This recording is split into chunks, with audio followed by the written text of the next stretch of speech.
Uh, we're going to go over something real quick. This is the Heritage Foundation website. And I don't know if YouTube will cripple this video. I don't know exactly what they would do, but here's an idea. Yes, there are examples of voter fraud.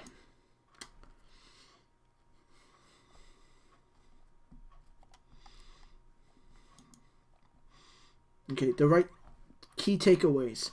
The right to vote in a free and fair election is the most basic civil right, one on which many other rights of the American people depend.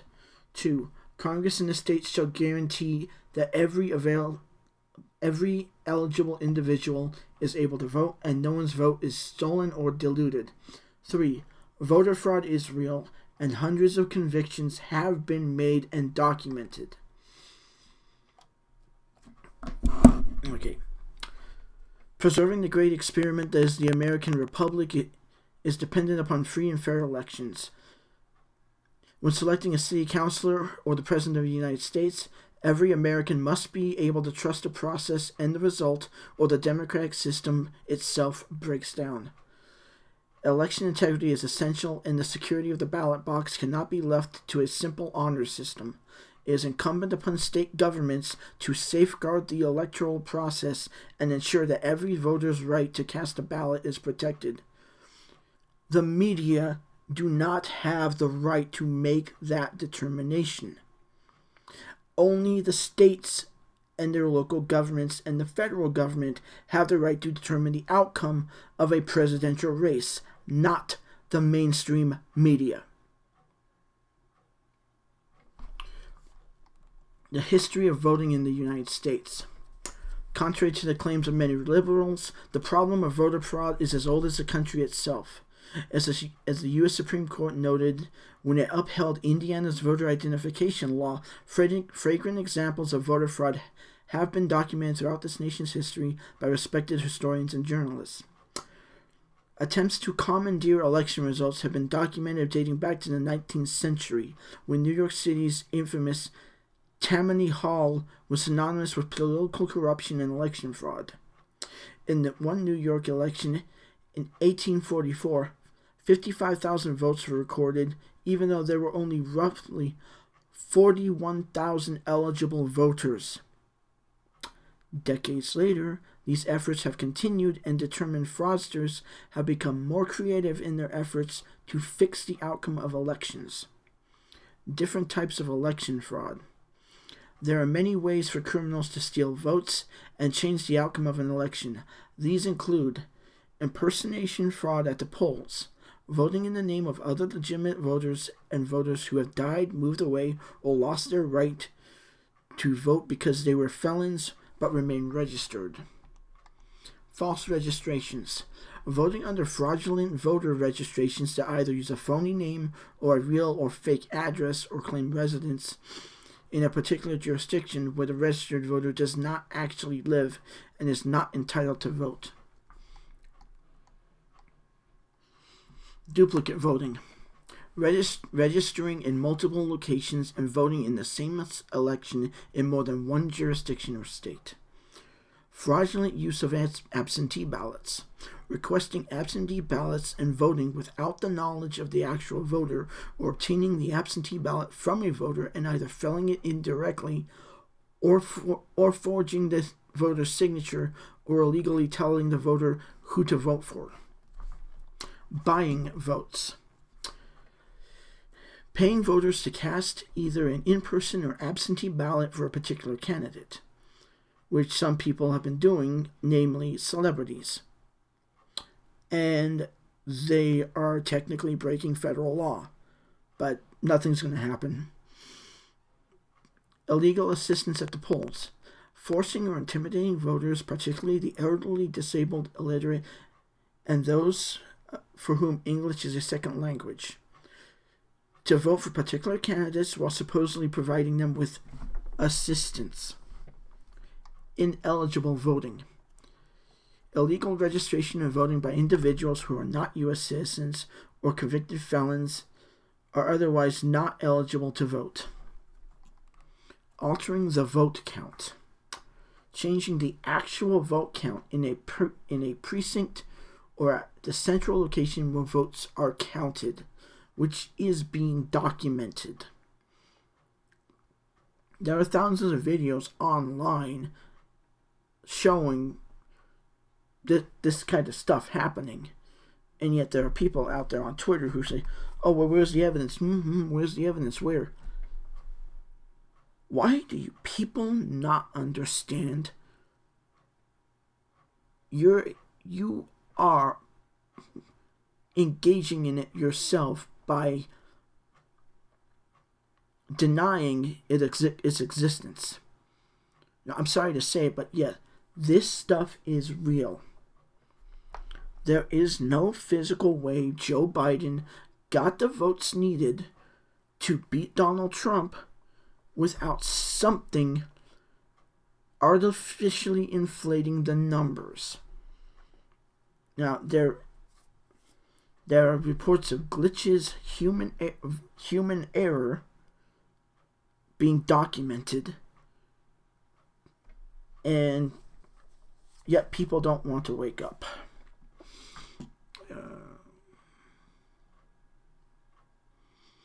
Ballot petition fraud. Forging the signatures of registered voters on the ballot petitions that must be filled with election officials in some states for a candidate or issue to be listed on the official ballot.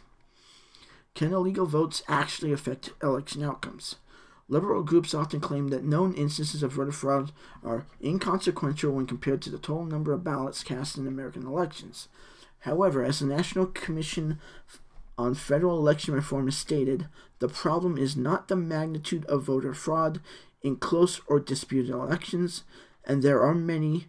A small amount of fraud could make the margin of difference.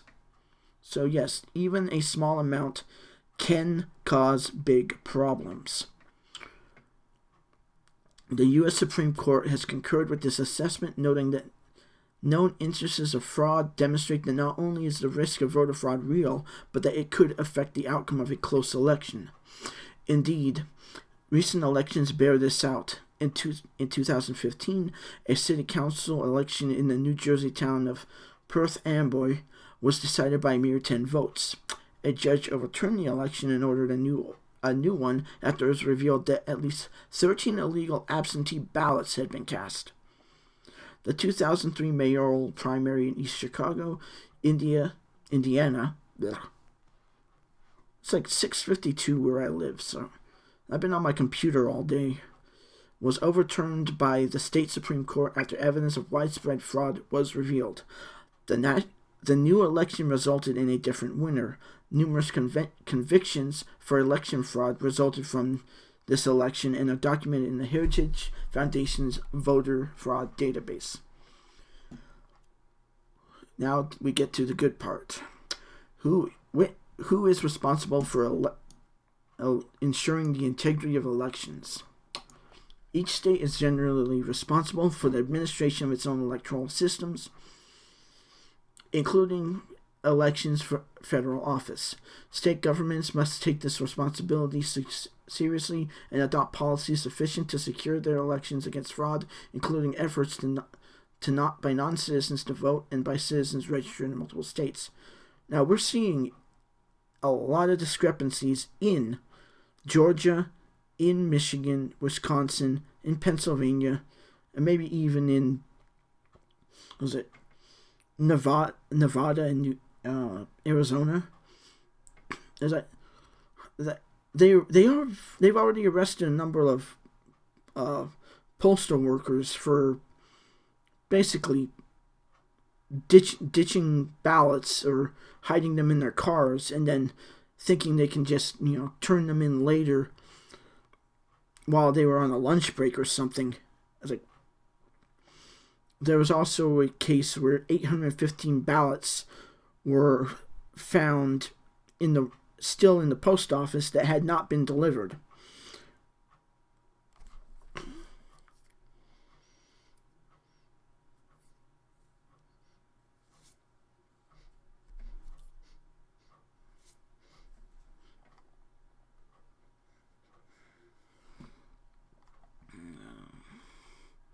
In recent years, the Heritage Foundation has outlined several policies states should adopt, including requiring government-issued identification and proof of citizenship to vote, which the Democrats apparently don't want.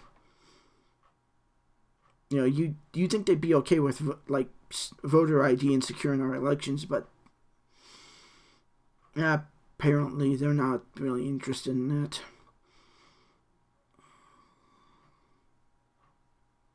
States should enter into interstate voter registration cross-check programs to identify voters registered in multiple states. They should verify the accuracy of their voter registrations by comparing voter rolls with jury forms, DMV files, and other government records to identify non-citizens so that they can be removed from the voter rolls.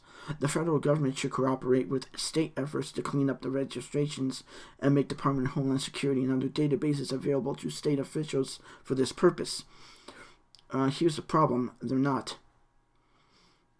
They're actually going against that, and it seems like some in the state governments are going against federal law. That's how it looks.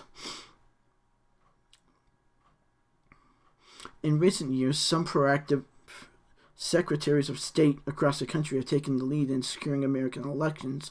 Kansas Interstate Voter Registration Cross-Check Program has identified hundreds of thousands of potential duplicate registrations in 30 states participating in the initiative, as well as evidence of double voting. At the same time, more states have passed voter ID laws to detect and deter fraud. But are those laws being enforced right now? Is another major question. There are now 34 states that have laws requiring voters to show some form of identification at the polls, although not all require photo identification or proof of citizenship. A small number of states have extended the ID requirement to absentee ballots, a requirement all states should implement.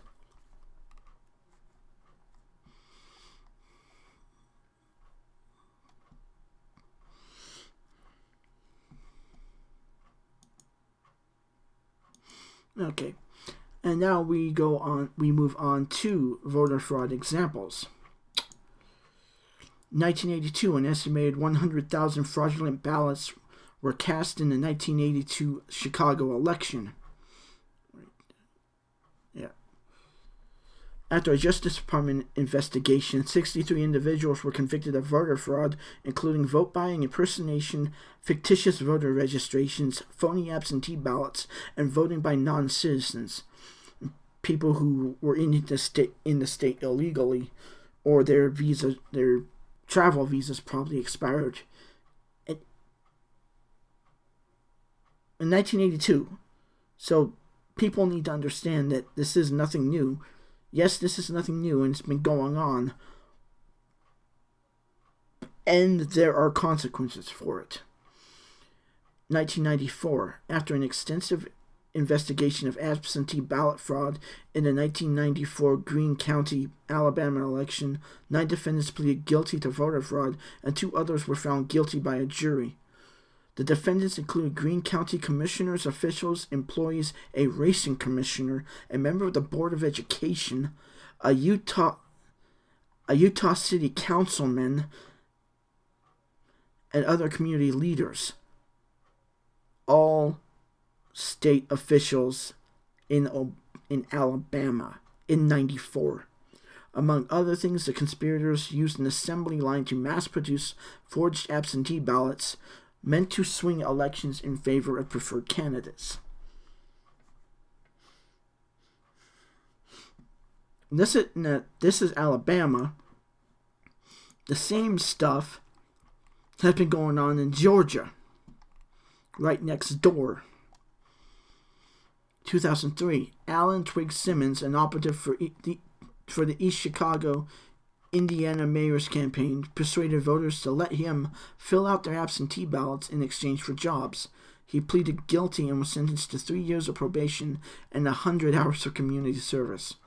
Fraud in the 2003 East Chicago mayoral primary was so widespread that the Indiana Supreme Court ultimately overturned the election results and ordered a special mayoral election that resulted in a different winner. 2004, Chad Staten, a worker associated with the NAACP National Voter Fund in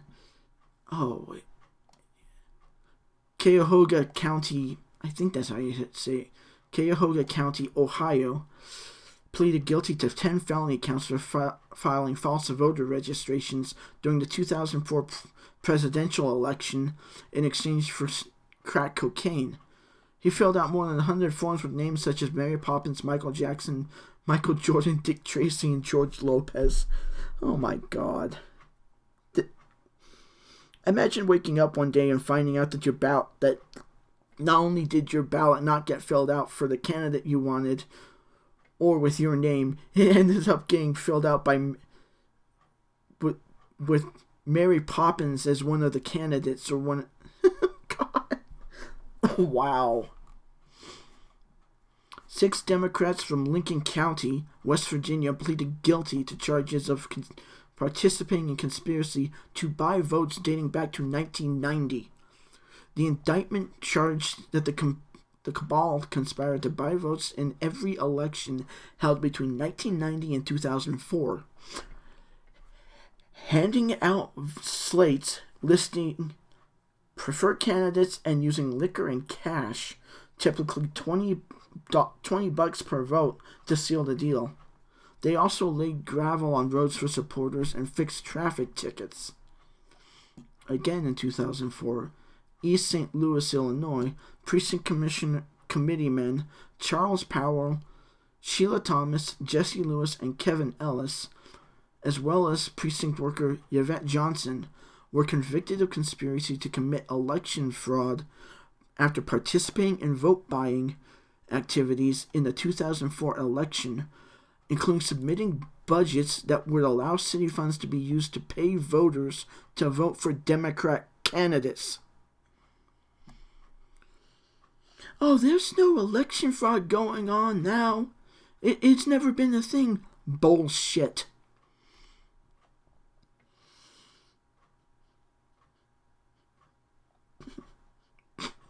And it goes all the way down to 2014.